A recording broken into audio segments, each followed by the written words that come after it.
अम्मी इस दुनिया से चली गई। मैं मिल भी नहीं सकी, मैंने आखिरी वक्त उनका चेहरा भी नहीं देखा। मुझे जब पता चला उस दिन सोयम था, लेकिन ये नहीं पता था कि उस दिन सोयम है।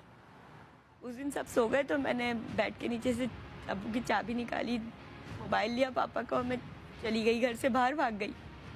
मैंने कॉल की अपनी आंटी को, सिलाई वाली को। मैंने कहा आंटी मुझे अपने साथ ले जाए, मुझे यहाँ नहीं रहना है। लेकिन तुम परेशान मत हो, मैं आती हूँ। अपनी गाड़ी लेकर आई अपने बेटे के साथ और मुझे ले गई। कुछ अर्से बाद उन्होंने अपनी रिश्तेदार में मेरी शादी करवा दी। मैं बहुत खुश थी उन लोगों के साथ, मुझे मार धार नहीं हो रहा था, मैं बहुत सुकून में थी।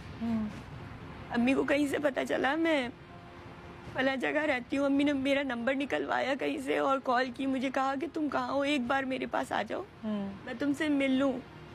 मम्मी को कैंसर था, लास्ट स्टेज थी, मगर मैं उनकी बात का यकीन नहीं करती थी। मैं कहती थी नहीं, झूठ बोल रही हैं आप, मुझे दोबारा घर ले जाकर मुझे मारेंगी और आप मेरी सबसे बड़ी दुश्मन है आप। मैंने अपनी माँ को एक ही ताने देती थी, मैंने कहा मेरा ये घर नहीं है, आप लोग सब दुश्मन है।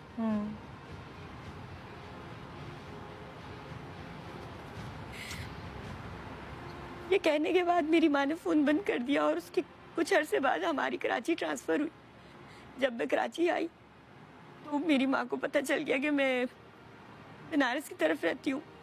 वो आई मुझे देखने के लिए, मुझसे मिलने के लिए। मैंने अपने घर में तक उन्हें अंदर, मतलब कमरे के अंदर तक नहीं आने दिया, सिर्फ उन्हें घर से धक्के दे के निकलवा दिया। चौकीदार से, मोहल्ले वालों से हेल्प लेके मैंने कहा इनको निकालो, ये मुझे ले जाएंगे, ये मुझे मारना चाहते हैं, ये सबसे बड़े दुश्मन है, ये है वो है। सबने उन्हें निकाल दिया घर से।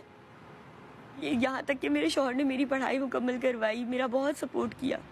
लेकिन वो मुझसे कहते थे एक बार अपनी माँ की बात सुन लो, क्या कहना चाहती है। मैं उनकी बात नहीं सुनी। इतनी नफरत थी मुझे उनसे, उस पूरी फैमिली से, जब दिल करता था मैं उनसे कभी ज़िंदगी में मुँह ही ना देखूँ उनका।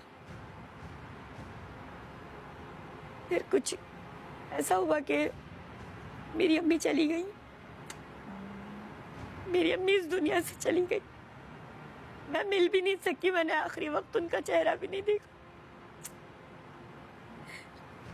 मुझे जब पता चला उस दिन सोयम था, लेकिन ये नहीं पता था कि उस दिन सोयम है। मैं घर गई कि मेरी माँ मर गई है, मैं देखूंगी उसे एक बार।